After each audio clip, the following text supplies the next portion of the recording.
പരിപാടിയുടെ അധ്യക്ഷൻ, ഏറ്റവും സ്നേഹം നിറഞ്ഞ പൂക്കോയ തങ്ങൾ, വേദിയിലെ ഉസ്താദുമാർ, പ്രിയപ്പെട്ട കുട്ടികളെ, നമ്മുടെ നാടിൻ്റെ വളർച്ചയും നന്മയും എന്ന് പറയുന്നത് ഇത്തരം ചാരിറ്റി പ്രവർത്തനങ്ങളിലൂടെ രൂപപ്പെട്ടതാണ്. ഒരു വിഭാഗം അവരുടെ ജീവിതത്തിൽ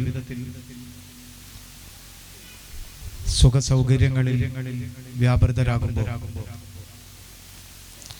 അവരോടൊപ്പം ഒരു പ്രയാസവും അല്ലാതെ ജീവിക്കാൻ ആവശ്യമായിട്ടുള്ള ഭൗതിക സാഹചര്യങ്ങൾ ഒരുക്കുക എന്നതാണ് ബദരിയ പോലുള്ള സംഘടനകൾ ജാഗ്രതയോടെ ചെയ്തുകൊണ്ടിരിക്കുന്നത്. നമ്മുടെ ഇത്തരം പ്രവർത്തനങ്ങളെ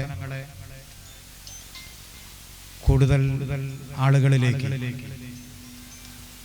എത്തിക്കാൻ ആവശ്യമായിട്ടുള്ള പ്രചോദനമായി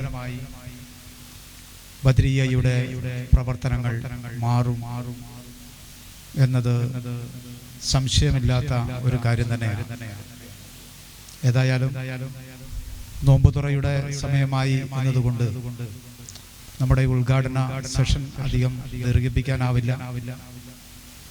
ബദരിയയുടെ ഇത്തരം പ്രവർത്തനങ്ങൾ തുടർന്നും നല്ല നിലയിൽ നടത്താൻ കഴിയട്ടെ എന്നാഗ്രഹിച്ചുകൊണ്ട് എല്ലാവിധ നന്മകളും നേർന്ന് ഞാൻ എൻ്റെ സംസാരം അവസാനിപ്പിക്കുന്നു. അസ്സലാമു അലൈക്കും.